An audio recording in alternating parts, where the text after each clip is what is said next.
Hey, what's going on, everybody? Welcome to another fantastic episode of Dr. Homebrew. We got a lot of stuff to cover today. We have a very special guest, Julia Herz from the AHA, the American Homebrewers Association, the executive director of the American Homebrewers Association, has decided to come on our show for some reason, for reasons unknown. No, to talk about beer. She has homebrew she sent us. She has a book that she sent us. And she has a wealth of knowledge that we're going to extract from her gray matter today on the show. Julia, welcome to the show. Thank you to the three of you, to the listeners listening live and those listening later. Thank you. It's great to have you. I'm really excited. I remember my very first American Homebrewers Association, gathering, I guess, NHC back then. It was in Texas. And I think that's when we met, like in 2001. I don't know if I've ever been to Texas for NHC. No? When what? Okay. It was. We're going to have to figure it out, but I don't figure it out. We'll figure it out. We'll figure it out. But it's not. Well, Texas. definitely in the early 2000s. Sure. I've known you for a long time, and I think this is my first time having you on my show. I think you've been on the session maybe a couple times. I can't really remember, but I'm really excited about it. I'm glad to have you here. And more importantly, you sent us beer. Yeah. That's something that, I don't know, you went above and beyond. So I appreciate that very much. We're going to talk about that as well. Right, guys? Brian and Brian, of course. Yeah. Exactly. Chatting about the beer here, huh? Full rundown. Full rundown, yeah. Before we get there, though, I want to thank our sponsor, 5 Star Chemicals. You go to 5starchemicals.com today and learn about the best ways to clean and sanitize your home brewing equipment, which is, of course, cleaning it with PBW and sanitizing it with Star San. That's it. That's the way to do it. You know, if you're going to make good beer, if you're going to make quality homebrew or commercial beer for that matter, but if you're investing hundreds of thousands of dollars into your equipment, you already know this, right? But if you're a home brewer and you go, well, I just didn't really have time.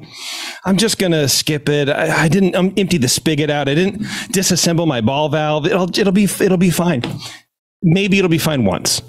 It's not going to be fine twice. So just go ahead and take it apart. Use PBW, use Star San, do all that stuff. Go to 5starchemicals.com/homebrew-club-program. You can sign up. It's very free. It's a homebrew club program that they will send you a bunch of information every month about what's happening at 5 Star, different ways that you can engage with what they're doing. It gives you lessons in cleanliness and sanitation and all that kind of fun stuff. So check them out. They bring you this show each and every month, and we really appreciate it. Man, I'm like out of breath. I was like running around getting all the beer going. Not only is it free, it's very free. You just had to sneak very free. Yeah. All these extra words put you out of breath. Well, exactly. I am. I'm nervous. We got an executive director on this. Usually it's just a schlub home brewer. Oh, right. This is Julia Herz. You know what I mean? Come on now. VIP. Yeah. I got something exciting to tell you guys. Let Jason kind of take a breath here before he gets started. Yeah, please. So I've had my eye on this clearance Komos kegerator over at the Concord mothership of More Beer. Right. And that thing was a screaming deal. And I'd seen it like 2 months ago. I was over there recently and I saw it still there. And I mentioned that to my wife and she got that for me for Christmas / our anniversary. Wow. So I now have a single tap flow control Komos kegerator with the regulator and the tower fan and all that good stuff. And all I need now, because I was so excited for homebrewing again after doing the Dr. Hombre for a couple of shows ago, doing that Mexican lager. Yeah. And even though I did it on janky stuff I found in my house and it still came out okay. Yeah. That kind of got me excited. All the smells and the flavors and just the whole process. I got excited about doing it again. So all I need now is like a little Brewzilla type of thing, and I'm good to go. I'm going to start brewing again. By end of this year, start of next year, I'm going to be putting out not a ton of beer, but I'll be putting out some beer. Do it. Attaboy. I love to hear it, man. Yeah, get a Brewzilla. It's a Robo Brew in Australia. But the Brewzilla, I love that thing. It's so easy. It's so easy to use. It makes great exactly. Yeah. Exactly. Be, something we talk about later in the show too. I mean, what does it take to get have an old dog, Yeah. Oh, wow. Hey, I'm only going to be 57. Relearn. Have a wrinkled, disgusting old home brewer learning how to brew again. That sounds really way to sell it, gentlemen. Important points. You want to rub the Bengay on yourself after brewing, not before. The liniments, all the liniments and whatever. You do that after you touch all your ingredients. Yeah, that's important. What I do is I use an old icy hot container for starters. I feel like that really adds I think then you have the magic of Shaquille O'Neal helping out your yeast. It's true. It's icy hot. Sometimes people start out, they have the bug really bad, and then they move on, or they have kids, or they have life things happen. But then, what does it take to get that back? Julia, you would appreciate what Brian Scharr, he brewed on a spaghetti pot into a Dutch oven. No. Well, yeah, I was trying to make we were all making the same recipe, and I hadn't brewed in 6 years. I got divorced, and I had a lot of stuff, right? I had the 20-gallon kettles. I had a lot of equipment. I just didn't have space for it, and I sold it all, and I didn't brew for a long time. So we did a show a couple of months ago where we had to all brew a Mexican lager.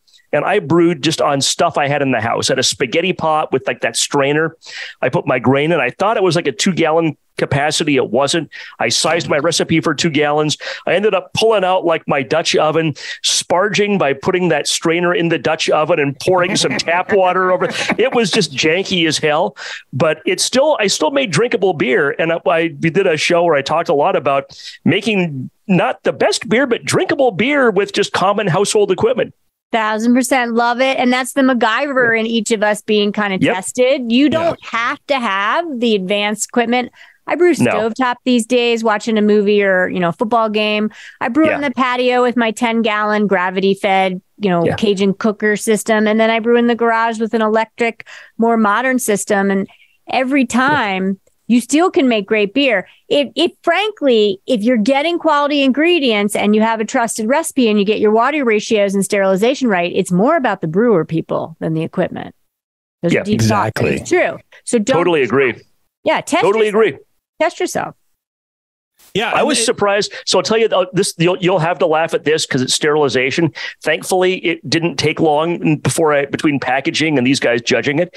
I didn't have a funnel or a siphon that I could use to get the beer out of my fermenter, which was an old corny keg. So I ended up pouring it into a pitcher and getting the beer on the handles of the corny keg because I couldn't do it. I didn't have anything else I could do it with. It was crazy, and I think I still got a 28 or a 30. I ended up getting on that beer. Now, if 2 more weeks, it would have been horrible and phenolic and whatever. Yeah, I don't think we need to brag about the score you got. No, it was by far the lowest of the 3. It was the journey, Brian. It was the journey. But yeah, you're right. If you have sterilization right, in particular, and all the other things Julia was talking about, man, you don't need to have fancy stuff to make good beer.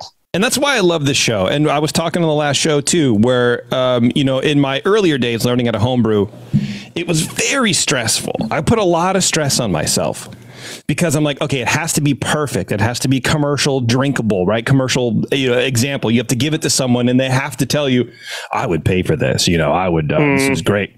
And if it didn't happen, if that wasn't the way, if that wasn't how it went out, it would suck. It'd be like, oh, well, I only got a 35 in a competition, or my neighbor doesn't like my beer, or I don't like my beer, or whatever, right? But I took a break from homebrewing and now I'm back into it. And I don't care as much. I found that I enjoy the process more. And instead of worrying about the outcome, once you take away all of the worries and fears that you put on yourself when you do a hobby, any hobby, right? But I think it translates very well to homebrewing. The process is more enjoyable. Yes. Don't worry about it. You're having fun. There was a book in the 90s. There were 2 books that I had. I had Papazian, of course. And then there was some other book. I forget the name of the author, so I won't embarrass anybody. But Papazian's like, relax, don't worry, have a homebrew. Other guy is, God damn it, you better worry. And you better worry about everything. And here's all the things you better worry about. And guess whose book is still on my shelf? And guess whose book didn't make it through like 5 moves ago and got sent to Goodwill or something? Yeah, that was the worry. Papazian was right about that 100%. Sure, absolutely. Life lessons from homebrewing is what y'all are getting at. Yeah. Exactly. Absolutely. Julie's like, yep. Journey. The knowing nod. Yep. There you go. Been there, boys. Been there. Anyway, Julia, how are you doing? You're talking about you're brewing a lot. You have 3 different systems in your house. You're still in it. What beer did you send us for this show? Well, I don't know if you opened it. I couldn't wait any longer. Yeah, I sent you and counseled to be by the Mr. Jamil Zanishev. I asked him, I said, look, you're into bitters. I love bitters. Be my guide to, give me some recipes. He kindly sent me an incredible, one of his shows on the Brewing Network actually goes through this entire recipe. He went to Fuller's. He learned many tips and tricks, and the fermentation temperatures and taking the yeast through all these stages is really what I think is the jam for why it's such a successful beer. But it's an extra special bitter. It's I would say mine fermented out, maybe based on my water ratios being a little lower efficiency. I don't know, fermented a little drier though. I'm calling it a best bitter instead of all the way to ESB. It finished at 10.9. So a little drier, a little lower, but not the lowest end for best bitter, at least on 2021 guidelines. I'm looking forward to it. I love a bitter. I love ESB. I love all of that. The English style beers, my favorite. And I have had this text conversation with Jamil on multiple occasions as well. Like, hey man, I'm brewing ESB. What do you got for me? How do I do this? What's going on? Even though I have his book, I'm going to text him. He's not doing anything now. You know what I mean? He's traveling. I'm editing the last Brew Strong show right now. And he's like, he's going, well, yeah, I'm traveling for 35 days in Europe. And he names off these cities I've never heard of. He's like, we're going here. And then Liz and I are going to Rome. And then we're coming back to Luxembourg. And then we're doing this. I'm like, what are you just traveling for like a month and a half? I don't know. When you sell a brewery, I guess that's what you can do. You can just go and live your life. You don't have to stress out about this dumb stuff like, well, this is the fermenter's at 70. What if it was at 69? Let's try it. I don't know. Let's see. Let's do another one at 71. Who knows? What's the difference? And you do a pan anyway, whatever.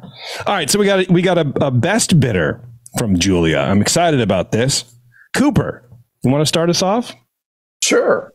All right, let's go. We just got the beer. We got the beer. It landed at JP's house, I think, yesterday, right? Yesterday morning, man. Nothing like cutting it close. Thanks for the nudge, Brian. I was really having a hard gap. I know you were traveling and running around, and like we're happy that we even got it. But yeah, so I went and grabbed it after we live a little ways apart, all of us here, but I made it work and we got the beer. So it has recently traveled like last night in my car. So even if you'd sent it a week ago, we'd probably still do this dance the night before the show. That's kind of the way that it turns up, or the day of the show. We're like, well, I don't know. I can't come here. I can't go there then. And it ends up being like the day before we end up doing the dance of the beer. Yeah. You're kind for the economy's sake where you only had me ship it to one location. You could have been like, ship it to these 3 addresses. That would just be rude. We used to do that for a little while in pandemic, but it's too much. Yeah. But I think we were afraid to see each other at that point. But we kept the show going and people were generous with that. But yeah. No, I'm still afraid to see you guys. I know. Okay. So the bottle had a nice little hiss upon opening, good fill level. In the nose, it's a pleasant low English malt with bread crust-like, rich bread crust, and a medium-high caramelly richness in there. There's clean and nicely complex nose. It's got a modest fruitiness. As it warms, it comes out a little bit more, but it's not a fruit bomb. It's not screaming just wow, the yeast went crazy here. It's really smooth and muted there. Not getting any DMS, no diacetyl. The hops come in kind of medium low with an earthiness. And as it warms too, I get a little more complexity in the malt yet, some biscuity. And, just a really nice warm malt component there alongside, a bit of hop in the English vein there. Appearance wise, it's a deep amber color with but we're getting closer, close towards copper even, but fairly good clarity. It just it does have a bit of haze. I know it traveled, so it was shaken up in vehicles and just made it into my fridge, last night, just before my kid went to bed. So, we forgive the slight haze here. You're probably drinking a much clearer sample, but that's okay. Head of whitish bubbles persists pretty nicely. And here are the bags. But yeah, mostly fine foam. It dropped away since, but it's still kind of ringing in the glass. In the flavor, comes in clean with a medium bready, biscuity malt, medium high hop bitterness, but fairly smooth. It's not like a harsh, biting hop bitterness. It's really refined, I guess you could say, and low earthy hop flavor in there. Again, a clean ale with a well cared for fermentation. It seems like, to me, it finishes semi-dry. It doesn't seem like too dry, although it feels like it's fairly dry, but the malt hints at some sweetness in the finish. It really doesn't just dry away and go to nothing. Yeah, there's a perception there of I like the malt hangs in there. I'd say the balance is almost even with the malt is almost up front a bit, and the bitterness is coming in to meet it just there. But it is really really nice on the malt complexity and the English character to the malt. So enjoy that. Mouthfeel wise, it's medium bodied, no obvious warmth. It's again smooth without being biting or harsh at all. There's no astringency. Getting a medium CO2. It feels like like a session beer, but it does feel substantial enough too. And it's a richly in the flavor. It's got a lot going for it for such a light, sessionable English beer. And the well-made versions of these will have, a little more complexity to them to keep the interest and not just dry away and go to nothing and leave you like, okay, why did I do this? Anyway, overall impression, it's a pleasant drinking best bitter. The points that I'll make are just fine ones. I think that it could even stand, maybe my standards for bitterness are very twisted because skewed. I drink so many IPAs and things that are, much more bitter and you're aggressive. You're like the Joker of bitterness. You're twisted and damaged. Yeah. But I think that a little more bitterness to come up and just slightly overcome that, the rich maltiness that's there. I wouldn't do away with any of the nice complexity there, but that smooth, rich malt, it's a lot to stand up to. And you could go even just a bit drier because of that too, I think, or maybe have a bit more of a mineral adjustment with like increase the sulfates just a little bit to get that kind of crisp bite of the hops to kind of kiss your tongue in that certain way, just like, bite and dry off a little bit more than it does right now in the finish. But, it's a very smoothly drinkable beer, quite tasty and well made. I will ask about the water treatment there, but I'm landing at a 39. I think that's where I would put it in a competition. It's excellent beer. Wow. Is this a Brian Cooper? I'm grading it too high because the person is right across from me on Zoom. I would expect him to be brutally honest, and I think he did a good job. I wouldn't Brian, would you ever skew your scores? Why would we listen to the show? I mean, come on. I know. Why would you even ask him that question with me on in front of him? Because he wouldn't answer it honestly, even if he did skew the score. Yeah. People want to get their money's worth on this show. And That's right. Yeah. This is what I paid for, y'all. I paid shipping to one location for this. Yeah. See, and that's why. Because like, well, we don't want to dog the person. So, each point, we say each point above what it actually would be is worth $4. We always try to be fair. That's your recompense for shipping. We always try to judge like we would in a competition. Yeah, I tease Brian and Brian both because sometimes they get in their own heads because they're too smart. And they go, well, I don't know. Is it too low now? Well, is it too high? I don't know. And then it's just a thing. Yeah, no, we have to send her at $10.99 if we're giving us $4 per point above a baseline. Right. Yeah, we're sending out $10.99s after the show. There you go. Yeah, I'm not getting anything wrong at all with this beer, and as it warms up, it's actually even more smoothly drinkable, as it probably should be, and served at a proper temperature. I pulled it out of my fridge when I got home and judged it 45 minutes later. So it hadn't warmed up yet very much when I first judged it, and now it's even a little nicer.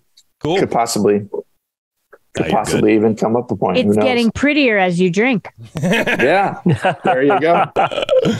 Just like me. Yeah, that's right. Well, I don't know. That's doing a lot of work, Shar. All right, Shar, why don't you give it a shot, man? Thank you, Julia. Thanks for sharing. I really enjoyed this beer. I pulled up the Fuller's ESB page from fullersbrewery.co.uk while Coop was talking, and https://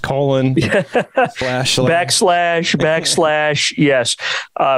No, and it was it's interesting. I didn't change my score sheet at all. There are some things that definitely resonate glancing at that sheet, knowing that Jamil gave you that Fuller's ESB recipe. Aroma, his version of it. His version. Well, exactly. Isn't Fuller's the place where he made a kettle sour? Yes. So I figure they probably, I don't know. I think he has an interesting relationship with them. And I always, whenever I think about Fuller's, I think about Jamil kettle souring a beer at Fuller's and them probably wanting to go beat him afterwards. Aroma, great low malt aroma, get a low caramel and a low bready character. So kind of a low herbal and earthy hop aroma with, as it's warmed up, it warmed up some when I judged this. It's definitely more than a low fruitiness. It's definitely sort of a medium fruity character at this point. And it's not, an off fruity. It's an intentional fruity that is always in my mind, kind of one of those hallmarks of English fermentation as well as English hops. And, the Fuller's ESB page, intense fruit and hops, marmalade, sort of marmalade character. And that was the marmalade word was a word that I was searching for a word when I was writing this score sheet, 45 minutes before the show. And I hit marmalade and I'm like, boom, that's what it is. There's a hint of a marmalade character to this, sort of an orangey, not exactly like an orange marmalade, but maybe in that family. Interesting. Yeah, we say sometimes candied orange peel, but I sort of like marmalade. Yeah. It's more, I don't know, distinct, I suppose, or meaningful, maybe. I don't know. Maybe. I mean, like everyone's gone. It's good. Well, it's maybe more. It's more English. That's right. Yes, right. Marmalade. Let's go with that. Yeah. Marmalade. And also, everyone's been to a diner, and you have that, that little packet of that Smucker's orange marmalade, which is not the greatest marmalade in the world, but it's not bad. I love marmalade, man. Well, I do too, and that's what I mean. That descriptor is more accessible, I think, than the candied orange peel, because everyone's been to a diner and opened that up and put some on their toast and tried it. Yeah, we don't necessarily have candied orange peel, No, it's not exactly a thing. Yeah, it's not hanging out at your mom's house or anybody's house. You just go grab some out of a bowl. Yeah. About my mom. Your mom's a saint. Anyway. Should be. All right, go ahead, Brian. So, yeah, it's no off aromas. I thought the aroma was really, was great, was distinctive and British. I got a hint, and I'll ask you about this later on. In the aroma and in the flavor, I got the tiniest hint of brown malt, which to me is always the UK's answer to Special B, where they're both great, but they're both things that should be used in an extremely restrained way. And if it is there, it's used in a very awesome and restrained way, because anything more than a tiny bit of Special B gets you raisins. Anything more than a tiny bit of brown malt gets you tire rubber. So I thought it was let me know when perfect. you're ready to talk about that, because you've got a good nose for the detective work in that, and we'll talk when you're ready. Well, thank you. Yeah, well, after the score sheet, we'll talk about your recipe. So, I gave that 9 out of 12 for aroma. Appearance, 3 out of 3. It's a medium copper color. It's very clear. My background is making that hard to show. Low persistent head. Flavor, initial low maltiness with medium low fruity esters. And again, I would call that, now that it's warmed up, medium, maybe even medium high free, like in that orange. It's not exactly orange marmalade, but it's in that family. And I get sort of an herbal character in the hop flavor as well. Medium bitterness. It balances in mid palate. And then in the finish, I think the balance tilts toward bitterness, which is fine. It's within style. And in fact, it's partly why it's called a best bitter, is the bitterness kind of takes control. Well attenuated, no off flavors. I think it's really complex and interesting. And it's a real great example of the fact that you don't have to have something be a barley wine or an old ale to be complex. This is low alcohol by American standards beer. It's not huge. There's not, 30 pounds of malt and 30 pounds of hops in a barrel of this. And yet there's a lot of complexity, I think, because of its low alcohol, its low gravity, and its simplicity. It kind of paradoxically, it lets that complexity come through a little bit more. So I gave that 16 out of 20 for flavor. Mouthfeel, 5 out of 5, medium to low body, or I'm sorry, medium low body. That would be higher than low and lower than medium. I think back, it's like that episode of The Simpsons where, Bart's reading like highlights and don't do what Donnie don't does. I was like, what am I supposed to do? It's just confusing. I'd like my steak medium rare plus, please. plus what? A1? No, plus more fire. Low carbonation, which this style should have. No warming, neither creamy nor astringent, and 5 out of 5. Overall impression, I gave it a 9 for a total of 42. So in this similar ballpark as Coop, this is a really excellent and complex beer. And I wrote it down here, but I yapped about it earlier. Beer doesn't have to be gigantic to be complex. And this is a perfect example of that. It's really well made. And thank you so much for sharing. Brian, I will say, what did you give it? What was the number? I gave it a 42. 42. Wow. So I think I'm within nicer than Brian. Definitely, yeah. Other Brian. Yeah. Well, that typically happens. Yeah. What were you thinking, Coop? I don't know. Sean, honest, I can appreciate you actually that. took that seriously, Brian. Poor Brian. I was kind of joking, and he kind of took it like, well, now I have to justify my score. I'm the OG Brian on this show. Yeah, you're the newcomer. Yeah, Brian. What is it now? 4 years ago, you or should something? be making me feel bad. Hey, I'm gonna let y'all duke this out and go back to the fridge to get my second one. So I'll be right back. All right, you got it. Sounds good. You know what? That's a good place to take a break. We'll take our quick break real fast, and we'll come back here, and we'll talk more with Julia about her recipe, and then we're going to get into her book, and we're going to get into what the AHA is doing and homebrewing in general, and all that kind of fun stuff. It's going to be great. Stay tuned. It's Dr. Homebrew. We are on with Julia Herz, Executive Director of the American Homebrewers Association. We'll be right back. All right, thanks for sticking around, everybody. We are going to be getting to Julia's recipe. She's pouring a beer right in front of our faces, which I find very awesome and appreciative. But Shar, I want to point out you did forget a question for Julia. Oh, the one thing you're known for on this show. Well, the third thing you're known for on this show, and you forgot to do it. Julia, are you in a homebrew club? I'm in 2, but I've been inconsistent on my second one. Hot Barley and the Ailers in Boulder, Colorado is my original club. Many, many years been a club member. And then Indian Peaks in Longmont, Colorado. is kind of my second club. Very cool. Awesome. You know what's fascinating about both of those? Neither one has a cool acronym. Or more to the point, kind of a funny beer acronym. It drives me. I mean, we have in the American Homebrewers Association database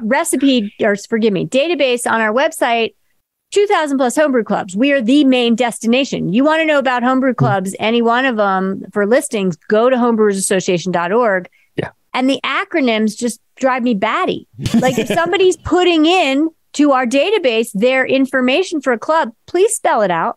Please. they just put the acronym and not like what it stands for. Not every time, but like sure. Anytime that's happened, it's kind of like when you go on social and you're like, great, I want to follow this person. Who is this person? Maybe I need to call this person. And they never list their like last name. And you're like, who are you? Like, give me the intel. Give me the full information, please. Hey, man, I'm Buzz. That's my name. My name's Buzz. Oh, my friends call me Buzz. Yeah, so Beer Buzz, I'm never going to call you because I don't know how to find you with your last name, dude. Just filling out, you, so whatever. Just filling out information with nicknames. Yeah, I don't know. Red. Biff. Yeah, I'm not calling for drugs, man. I'm calling to talk to you about homebrew. Is Red there? So I got a 42 from the Brian F. Not the OG Brian. That's right. Sorry. You got Brian too. Couch it better, Brian. The young G Brian compared. Well, I guess I'm older than Coop though, so that doesn't make any sense. This is the illustrious Brian. I think you got a thing with your age. Like, let's calm down about that. We're all here as equals. Exactly. Well, don't forget it. I think that's really my fault. We were searching for a nickname for Brian early on, and Esquire just never stuck. We could call him Esquire, but he is, well versed in the law. So if you need any help with patents or whatnot, he's thanks, man. There you go. But Esquire is a nickname, just kind of is like a douchey magazine from the 80s. So nobody wants to be called that. It's still here, man. Oh, really? I think so. I don't know, man. Print is Brian, dead, it's 2023. We don't say douchey anymore, please. Like, yeah, Brian. No. Yeah, that's a good point. I was kind of reaching back to the 80s slang for the 80s magazine. Oops. There you go. Before we get to the recipe, I wonder, we talk a little bit about bottle variation. I wonder if I got a little bit of something there too, because I get a tiny bit of clove. Which maybe is those clove cigarettes I've been smoking, but I'm kidding.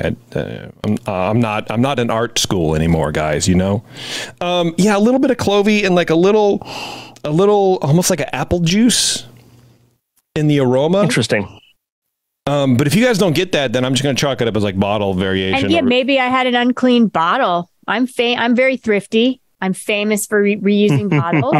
I feel like I get a little bit of a spicy, a little bit of a clove-like in there too, JP. I could agree with that. I think that's what I'm thinking is a hint of brown ale. I think we're all tasting the same thing there. When we're going to talk ingredients, we'll see. Yeah. Okay. Maybe that is it. Because Julia, you don't know this. I'm a super taster. So I often, and these two guys are grandmasters, so they know more than I do, but I've never been tested myself, but I'm a genius, essentially is what I'm saying. So we're all super tasters in our own mind, Yeah, there you go. Wait, what's that supposed to mean? Okay. All right, Julia. You can call me Grandmaster B. There you go. I know that, Nicole Ernie is a super taster. I am not a super taster. I will never claim to be. I know my weaknesses. I know my strengths. But Nicole Ernie is great. She's awesome at vocabulary. Yes. I can taste better. I'm just going to say it right now. I won't disagree with you on that. Give us your recipe. Let's go through the ingredients on this thing, and let's settle this brown malt debate. Okay. Please. And again, credit to Jamel Zanishev for talking me through. Author of Brewing Classic Styles. And so he provided this recipe with then the homebrewer in me had some variations, but not a lot, based on availability and the like. So the malt base is, and it was maddening, by the way. I mean, he gave this all to me in like kilograms and grams and like metric. And I'm like, WTF? It took me so long to like transfer the recipe into like normal. And he sent like an attachment that wasn't just the Word doc, or in the email text. Thankfully he had that, because the attachment was like a Pro Mash file that my system wouldn't open. So Jamel, next time you flip and give me a recipe, I'd like it not in metric. Right. And I would do the work like for to me, log that Jamil. request. Anywho, pale two-row malt. What I ended up getting was Simpson's best pale malt. Good This malt. was a just shy of 5-gallon recipe, so almost 12, just shy of 13 pounds of Simpson's pale malt. For how many gallons? What? 10 gallons? No, this was a 5-gallon. 5 gallon. Okay. Yeah. And then 0.66 pounds of crystal malt 70 Lovabond. And that was it. Like, right. Very simple, straightforward grain bill. So I haven't gotten the secret ingredient yet that I love y'all are tracking down, which is interesting because I may or may not use it again. And then the hop bill, I did have to change based on availability. His hop bill, again, this is a Fuller's Clone recipe, more of a strong than a best bitter. I think this is landing in best bitter range. But it's supposed to have, and I'll just run the, not numbers, but the bittering hops to flavor hops and aroma. Supposed to be bittering for Target, then 3 minutes with Challenger, and also North Down, and a little bit of Goldings. It's like, so a pretty complex 3-minute boost of hops, all English. Mm-hmm. And then another boost for dry hopping of Goldings. I ended up with Chinook for my bittering hops. I couldn't get Target. And then my mix for the 3-minute hop additions was 1/2 ounce EKG, 1/2 ounce Northern Brewer. Nobody judge me. And then 1/2 ounce Challenger. And then I did have Goldings on hand to dry hop with. Okay. And nice. What other? White Labs English ale yeast was called for, and I used that. And amazing smack packets, or not smack packets. Wow. Amazing, not smack packets, but like really viable new packaging. I love the Pure pitch, the pure pitch thing. That's it. And then you asked about water addition. So I use, and I took notes, Brian, OG Brian. Sorry. Not sorry. I do like, getting me to consider the water adjustment because I'm really squishy. Like I'm terrible. Like on brew day, but like, just like a little pinch here and like the rest, maybe I'll bump up the volume here. It's terrible. Same. I need to finally invest. I mean, my gosh, I do this for a living. How many batches of homebrew have I made? I have NHC medal winners under my belt when I didn't work for the association, all that. I don't deal with my water good enough. I need to learn how to test it, city water or town water, and I need to learn how to adjust it better. Yeah. That said, I threw in some gypsum, 3 tablespoons. And then I also did, hold the phone. Where are my notes? Not on this. The app is kind of hard to read. Yeah, that's all right. I did.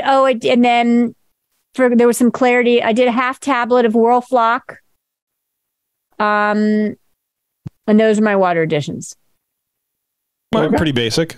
Yep. And then I primed it. Nothing weird.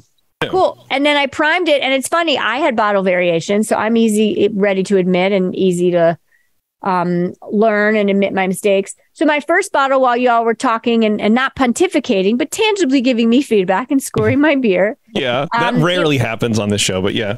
Sure. I said that for good measure.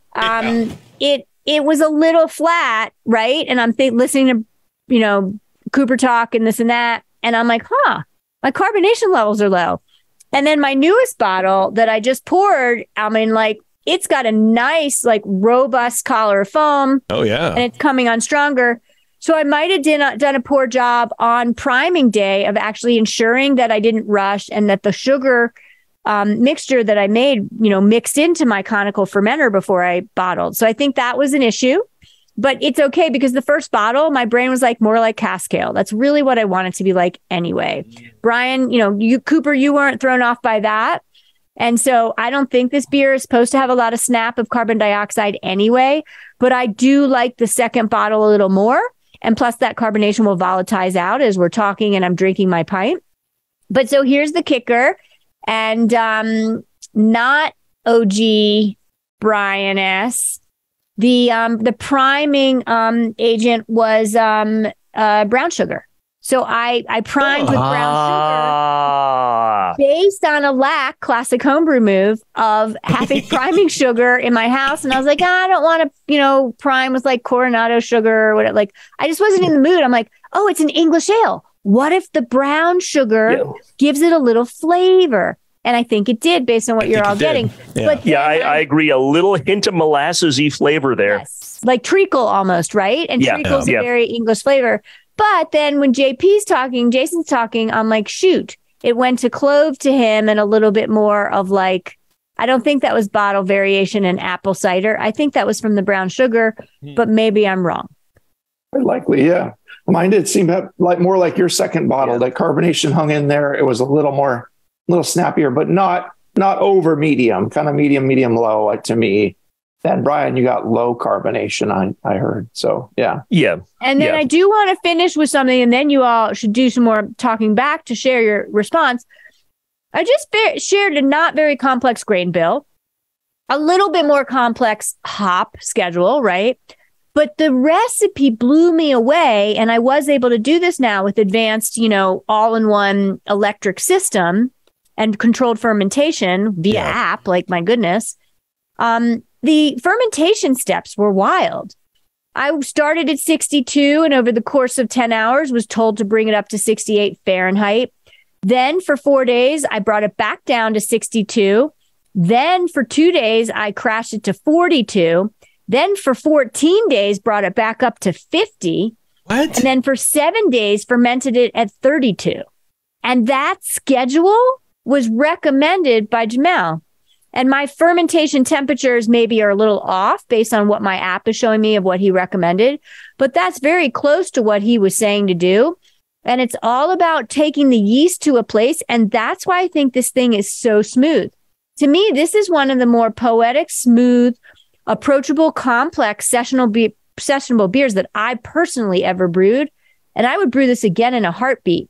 The only changes that I would do, I want more flavor hops. When I was tasting this throughout the fermentation process, just to take a little sneak, gotta do it, and a bump, right? Yeah. I was happy to get. I love that you all laughed.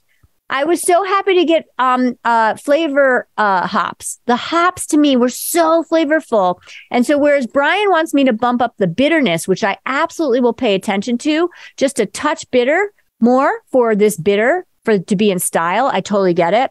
I want more flavor hops for personal preference. And that expression of hops is what I want more of. I agree with that. This could use more flavor hops. I think that would be great. I think I like having never had English beer at the source, only having like Fuller's that's been sat in a shipping container and coming across whatever, right? Like heat damaged, or people's interpretation of English style beer. Having never really been to England to have a proper pint of this stuff, I think that I would prefer a little bit more flavor hops in these styles of beers as well. I like a malt, don't get me wrong. I'm not a hoppy guy by any stretch of the imagination, but I do like a hop flavor. So I'm with you on that. But I think that would help give you the impression of, okay, it's got a little more hop here standing up to the malt. The malt comes across, even though it's a very dry beer, as seeming a little sweet and a little, very complex and nice in that way. And all eminently smooth.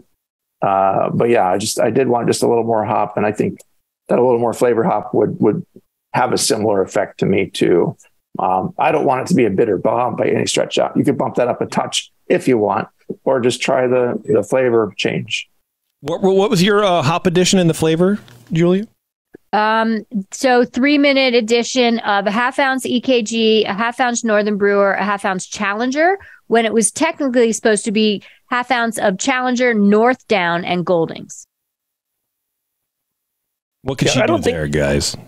I don't know that the Northern Brewer hurt you. I mean, it can come across kind of woody and a little minty, and I didn't get any of the mintiness that you can get from Northern Brewer. I think that comes across at higher volumes of Northern Brewer. A little bit of woodiness is perfect for a beer like this. Yeah. I didn't find that any of that was inappropriate. The I've been to London twice, and the first time I was there for a day, and I had like 3 hours free. And I was like just running around trying to do a tiny bit of sightseeing and get like a little bit of cask ale. And the first time I ever had a cask ale was at this place in down by the City Hall of London. It was called like a Golden Sheep or something. And it was maybe 3.5%, 4%. And it was just absolutely a revelation. It was just so perfect. The temperature, it was not warm, but it wasn't like 33 degrees out of the fridge like in the US. That's and what the hop flavor. Expecting. Yeah, I mean the hop flavor and the hop aroma were so distinctive. Oh God, that looks so great. I'm going to show you this poster you're inspiring me. I don't know if you can still hear me or even see this. We can hear you. Yep. This is like the best. I look at this every day when I work. It's right in my eye view. Dale's Best Bitter. Dale's Best Bitter is a little sign. It's a guy with a hiking club sign above him and little dogs on the street corner. And he's got a pint in his hand and he's popping his, head out the door just to get a little breath of fresh air before he goes back in by the fire and sits on that leather chair and has one of these beers. Oh, yeah. This is one of the most romantic visions of beer to me without my face on top of that guy's body. I think of like, this is it. And what you were just describing, B2? Yep. That's it.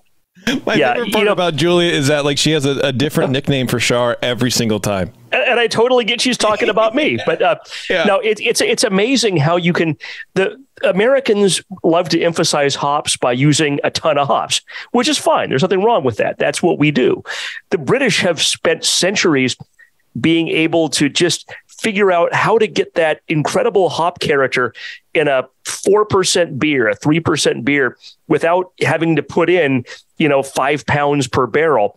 And yet still have it come out of that cask pull, just being a revelation about what hops should taste like, and what they should smell like, and what malt goes with it. I mean, it's just a classic example of balance. Yeah, it really is. It really is. And centuries of perfecting that balance. Yeah, and I want to talk about that fermentation schedule. Because to me, that seems like something that Jamil would just go, come on, you don't need to do that. Just leave it at 64 and you're done. Like, who cares? I don't have time for that. Yeah. So, and everything was in Celsius, so I can convert it to Fahrenheit. My Lord. Oh my God, what's going on? He's turning European. So, I don't know. And the how many hours at 400 Fahrenheit? The way you described it, Julie, where you called it one of the most poetic beers that you've brewed. I mean, I don't know, that fermentation schedule. What do you guys think about that? If someone else was like, well, here's my recommendation, take it up to 60, whatever, and then bring it down to 30 and then bring it back up to 50. But why not if you have the availability through controlled fermentation? It's not a good, this should not go in Brewing Classic Styles from Jamel and Brewers Publications, because I think most homebrewers are not expected to take things through those drops and rises. But if you've got the ability, my answer to the question on what do you think is this was the perfect recipe to send me with my new controlled fermentation abilities. It was perfect. Ooh, nice. Yeah, yeasts are kicking out different flavors at different stages of fermentation and reabsorbing things at other stages. So if, Jamil talked to the people at Fuller's and this is what they told him to do, I would be absolutely willing to try it. I can't imagine that someone on a commercial scale is doing this. It sounds like maybe Jamil is just trying stuff out, because I know he's brewing a lot of these at home now. So I think he's just farting around, and maybe this is the new thing that he's landed on. But from everything that I've ever learned or pseudo absorbed about yeast structure and phenols and whatever, is that once it hits in the 40s or something, you're not doing anything. It's just going dormant. So I wonder why the bring down and then the come up again. I think it seems like that would stress the yeast out. He's coaxing behind the scenes diacetyl in my guesstimate. I don't think I pulled it all. Like, it didn't display here, but I'm thinking it potentially is about diacetyl. And smoothness, right? This is so smooth. The ethanol in this, yes, there is it's like it's cask, even though it's bottle conditioned with priming sugar. Like, this is such a smooth ethanol. Like the expression of alcohol is beautiful. Yeah. It's very softened. It's very rounded out. It's very mature. It's not rough or rustic. The only sharpness that I can get from this is CO2. And I got to work on that. Maybe the brown sugar wasn't the best approach either. Well, I mean, I think it's going to be really hard to bottle condition and then pull off like a cask, right? And I mean harshness as far as or sharpness as far as compared to like a cask, right? I see. Yeah. Well, because it's fine, right? But like yes, I know what you mean. It is very smooth. So I don't know. I'm going to talk to Jamil about that. That's very. We all latched onto that. It would be interesting to talk to him and figure out why he did that, but. I finished the whole bottle, and I don't always do that on the show. So it was, it was very smoothly drinkable. Yeah. Yeah, it was great. It was outstanding. Let me take, how many breaks have we taken? Just one? Probably one more. I don't know. Yeah. All right. Well, let's take another quick break, Julie, because I want to chat about what's going on at the American Homebrewers Association. I have some just generic homebrewing questions in general, State of the Union kind of stuff. I'm interested. So hang on, everyone. It's Dr. Homebrew. We'll be right back. All right, everyone. Thanks for sticking around. Julia, you, along with all of the beer, you sent me this awesome book, or us, but I stole it. I might give it to Cooper because he leads a lot of like tastings and stuff. Beer Pairing. The Essential Guide from the Pairing Pros. And this was 2015 you wrote this book, right? Co-authored, yes, with Gwen Conley. 2016, not 2015. Oh, okay. Excuse me. 2016. That's. I also sent you Zymergy, didn't I? No. You didn't get a Zymergy? I did not. I swear I put that in Jamil's box. Maybe. Anyway, I really wish you had a Zymergy in your hand too. But I'm very proud of that book. Very proud of Zymergy magazine. What do you want to talk about? Oh, Zymergy is amazing. But this book, I never knew that you did it. I think it's incredible. I opened it up. That book has gone into paperback. It's more than 10,000 copies sold. Like really? It took me 7 years to become smart enough to know how to get a book together. And of course I was smart enough to also tap a co-author, because when you write a book and you're like responsible to somebody that like their opinion matters to you, you're going to deliver and file your chapters. Yeah. But so I think that book is everything I would want beer educators, beer lovers, people in beverage and hospitality, wine lovers that want to get to know beer, the way to get to connect the dots on why beer does so well with food. This is, and I will be completely honest with you because that's just how I have to be. I never thought, and I went round and round with Sean Paxton, the homebrew chef, about beer pairing. And, this is back in my days of, just trying to stir the pot just because I was fucking bored. And I was like, man, beer pairing, this doesn't mean anything. Like, you just drink whatever you want to drink with whatever food. And I challenged Paxton to like tell me about it. And we had a good show, and we never did a follow up, which was sort of like the point. The follow up was going to prove me wrong, but we never did it. But reading through this book, it addresses beer pairing to me in a completely different way. And it's more about the synergy with the beer and the food, breaking it down almost on a molecular level. And whereas beer pairing, it's usually like, high end. Okay, well, here's this ingredient you're never going to get at a unless you have a very high end Korean supermarket near you, and then whatever, right? And here's this rare beer that you're never going to find anyway because I got it from the brewery 10 years ago. Yeah, that's not beer pairing.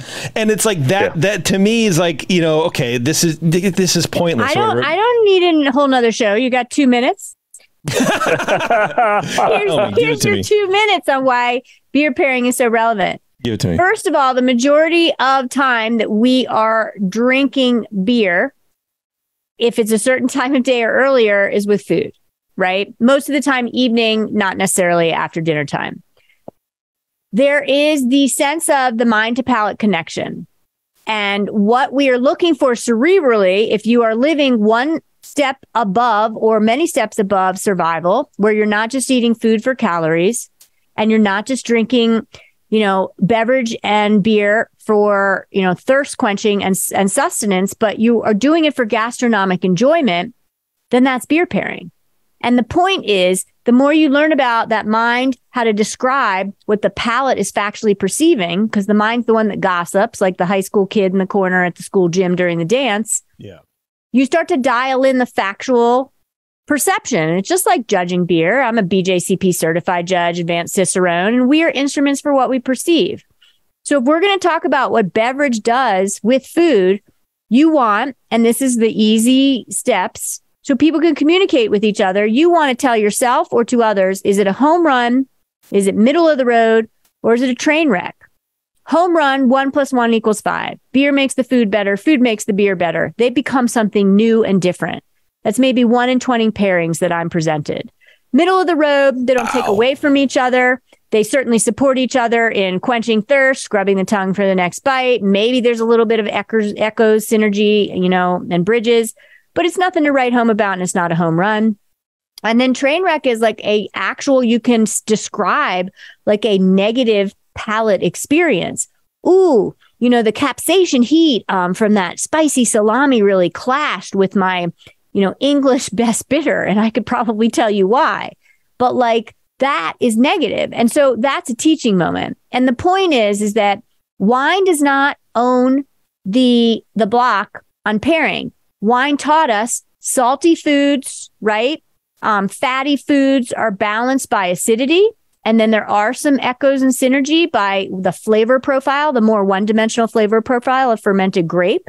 There's also fermented fruit, which is wine. We don't really give credit, or honey, mead, sake.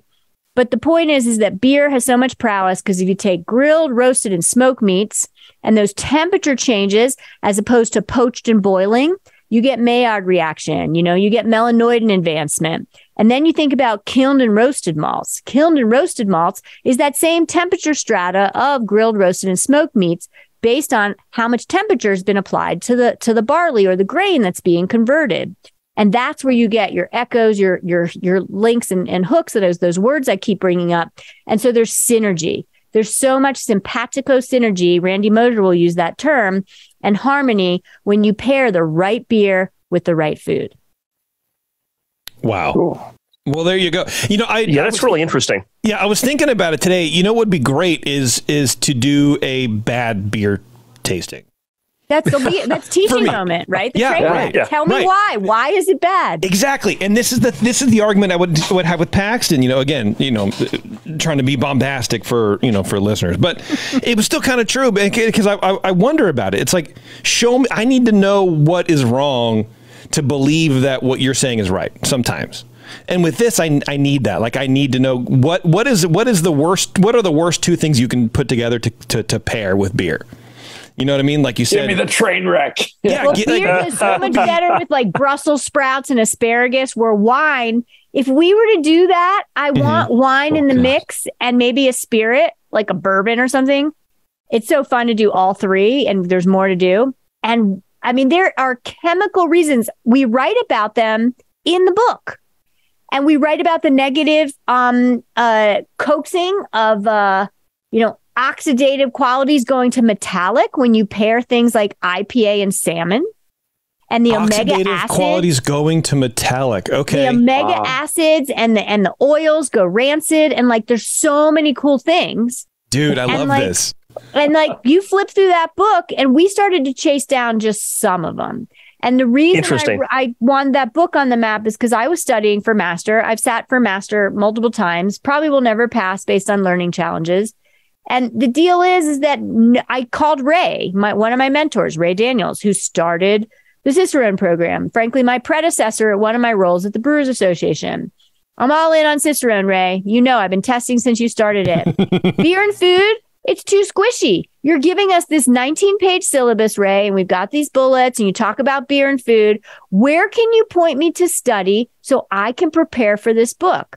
And he admits of the 5 areas of study of Cicerone that it's one of the most squishy areas because perception's personal. So too then is pairing, right? If I were to present to you my version of a home run pairing and I had 20 people in the room, and I've done this multiple times, and then I get everyone like, I love like pairing, a brined dill pickle with garlic and a goza, right? total synergies happen, right? Okay. Like meets like. The salinity in the pickle lessens the salinity in the goza. The wheat malt in the goza starts to pop and be potentiated by the actual salt, which is kind of a crazy circular thing to think about. There is just so much more going on, and it does become a home run to me. But every time I do that, I only can get 75% of the room where they're like, whoa, I noticed new things and they were pleasing. 25% I can never get. So pairing's personal because perception's personal, because we all aren't having the same lens to our gastronomic appreciation. So you're never going to get all the people in the room to say, I loved that. Well, I mean, maybe, for some people, it just amplifies all the acid. It just becomes too much. If they're a super taster or they have a sensitivity to a certain flavor component, it's going to just go off into like distortion land where everything is too much, whereas other people get it on a balanced level and it works. Well, it's a good point, because you mentioned in the book, I picked up somewhere, flipping through it. Hold on a second. There you go. Flipping through the book where, you mentioned like how many people like onions. I know I'm paraphrasing, but you may make that, comparison too. It's like not everyone likes onions. So not everybody is going to be on board with whatever you're talking about or whatever you're delivering. Taste is very, very subjective. Right. Yeah, we've talked on this show numerous times, without boring everyone to death. I mean, there's something like 250, 300,000 possible things you can taste. And the average person tastes like 20, 30,000 of them. A super taster might get to 50. That's me. And there's that overlap. Not everyone tastes the same, 25,000 things. There's a shift in that, there's things that 1 in 35 people can taste that everyone else is blind to. And pays attention to it. So as we mature and we are that instrument for what we perceive, and we practice the practice of appreciation, I'm here to say that sensory wise, right now, I can feel me rubbing my fingers. I can hear my voice in my head talking. I can visually see Brian B2 nodding his head. I can hear ringing in my ears from tetanitis. And I can still taste the discerning bitterness and a little bit of sugar from the beer. And just think about what I just described.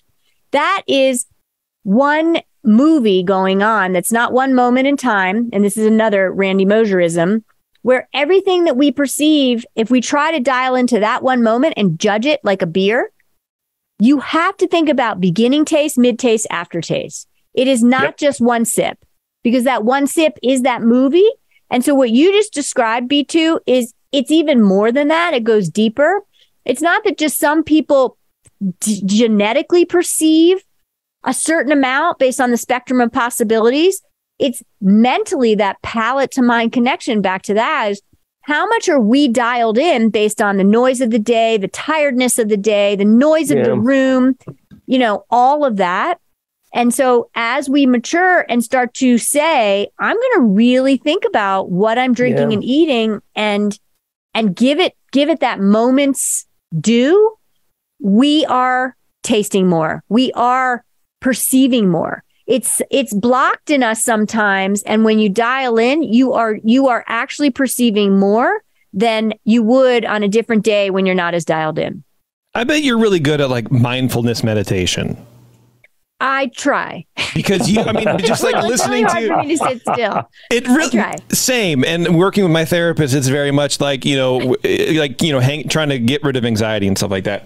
But like listening to you talk about, what's going on right now. It was so easy for you to rattle off those things where, for me, it's very hard to get, in synergy with the present, right? Because I'm always thinking about the past or the future and worrying about whatever. So I don't know. I just wanted to point that out.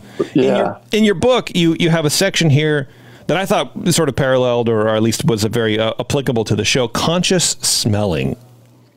And I thought that was a really neat thing to say. And just kind of going through like making sure you're focused and appreciating and ready to taste a beer. And we talk a lot about how to perceive flavors and what they mean and try to find a vocabulary for them.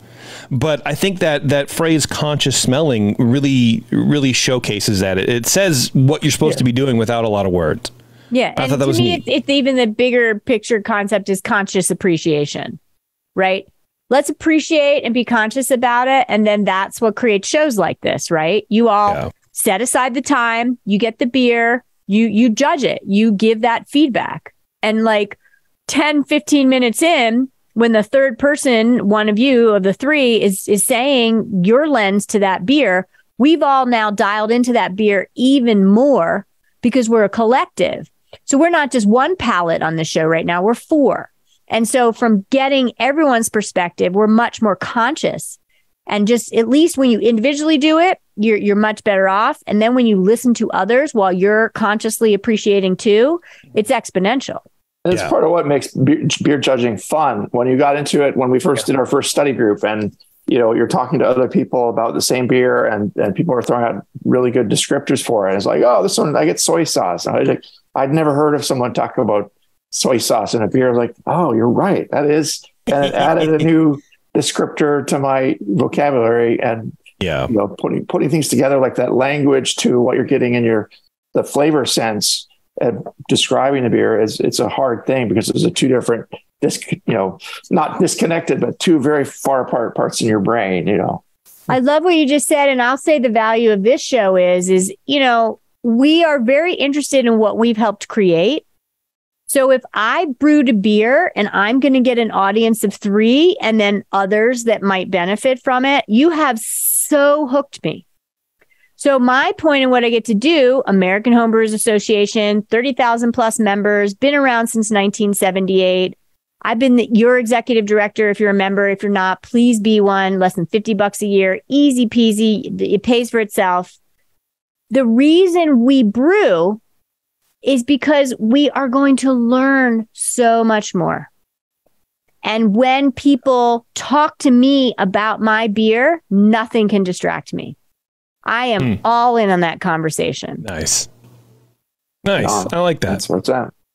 Yeah, very good. Very cool. What's happening? We should talk some about the age. Oh, sorry. I just stepped right on you asking that, JP. Right, I was curious myself. What's new at the American Homebrewers Association? What are you guys up to? What's your focus lately? On 2023, we've got first we came through COVID. Yeah. And the association has done new things, brought back National Homebrew Competition. So excited to come from 2022 Pittsburgh to 2023 San Diego. Stay tuned for what 2024 looks like for National Homebrew Competition, but start brewing now. We're bringing Homebrew Con to Great American Beer Festival in 2024. What? The American Homebrewers Association started the GABF. That's right. That's right. So we're bringing HBC Homebrew Con to Denver, October 10th through 12th. Save your money or send your Homebrew Club officers with your reserve funds that volunteer. Road trip. You will come through Homebrew Con this year. Next year. Yeah. It will be like no other. It won't be as big. We probably won't get as many homebrewers. But the homebrewers that come, the hundreds, the 1,000 plus, hopefully, they will get to interface with professional brewers and homebrewers in no way that Homebrew Con has ever delivered. It's a 1-year fun, let's do it. We've got Zymergy Live. We have a whole webinar series tied to the wonderful magazine of Zymergy. If you're not getting Zymergy every other month, what are you doing? Come on, get with the program. That's right. Reasons and rewards to brew. I want to interrupt you. I want to go back to HomebrewCon in GABF. What does that look like? What does that even mean? So it's no longer in the summer. It's going to be combined October, with GABF? No, this is a 1-year proposition for our national gathering at this point. I mean, since COVID, we've really had to rewrite the script. We have not announced the details. Stay tuned. Okay. If you want details, be a member or sign up for our free, don't even have to be a member, What's Brewing newsletter. Just go to homebrewersassociation.org and get the newsletter. We'll get to details right now. We're having fun behind the scenes, just finished Great American Beer Festival 2023. Yeah. And now the planning really will get pen to paper, and we'll start to construct what that looks like of in the hall, around the convention center for, national satellite events, and the like. So stay tuned and get your communications from us. I am so curious about this. I will, if I'm not signed up already, I will flog myself and then. I'll find you. I'll look you up. You probably will too. I am so fascinated with this idea because it's. I don't know. One thing about struggle and strife, right? Like pivoting for COVID and all that kind of stuff. it sort of makes you think about stuff that you would never think about before. And then it's almost like, why didn't I think about this before? Right. That makes so much sense. It's so fit. Look at your body language right now. You're like, wow, look at the possibilities. Yeah, my hands are up behind my back. I look like Ferris Bueller. I look like fat Ferris Bueller. I love your response to this, and it fits. That's a really cool idea. Man, so when do you have a timeline for announcements, or just stay tuned in general? Because you guys are working on it. It'll keep you on your toes. All right, Pay attention. I want all the things now. That's why I like Amazon. We've given you dates. What else do you really need? That's probably true. Julia, we're going to let you go. I really appreciate you taking the time. Not only sending us beer and whatever, but just taking the time to chat with us a bit. I would love to have you back on in the future. I mean, we can talk so much about beer pairing in the book, about flavor profiles, and about how you work with all that kind of stuff. I think it would be great. It'd be fascinating talk. So maybe we'll get you back on at some point, huh? Just quickly, I wanted to thank her for coming out to our little homebrew festival that I prioritize every year, is the Northern California Homebrewers Festival. And we had her there recently. Yeah. She was the featured speaker there this year. Oh my God. And I got to attend her talk at this thing I go to anyway. And it was great, talking about inclusivity and homebrew clubs and a lot of good things there. That was another thing I wanted to touch upon. We'll just have to have you back on another time. Yeah. But just would love to collect any of your impressions or a few thoughts about NCHF. And weren't you going to ask me my favorite thing of the favorite thing? Yeah. What was your favorite moment of NCHF besides meeting Cooper? You just put the nail on it. Like you and your wig. That was like throughout. Please show a picture. Somebody show a picture. You and the fact, I got to say, creative. I don't know how many years you've done it, where you go around and you get a little sample of each of the beers, and then you create this magic, not even potion, but like very viable fermented beer that has been influenced by every one of the beers that's been brought. Like that's some true dedication to the beauty that's brought forth, and then creating like that living liquid, memory and bringing it to the next year.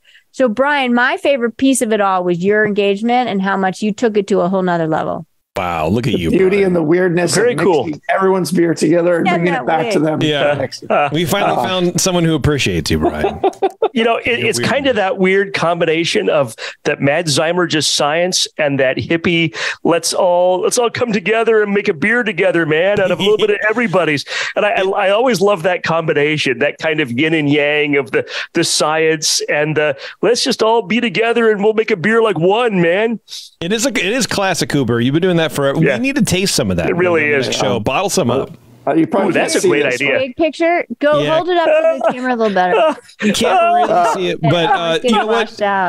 Email that to me, and I'll make it the image for the show. Okay. Show the world. I will say in closing that it really fit with my approach too, because if you follow me on Instagram, I'm at Immaculate Fermentation. And so I'm really into the spirit of that. I'm on X or Twitter. I'm at Hers Muses, but I love the notion of immaculate fermentation. And we are playing a bit of God, and this is not religion or anything, but when we ferment, when we homebrew, when we make things, make something from something else and build up ingredients into this, it's just so damn cool. It's so rewarding. Yeah, it really is.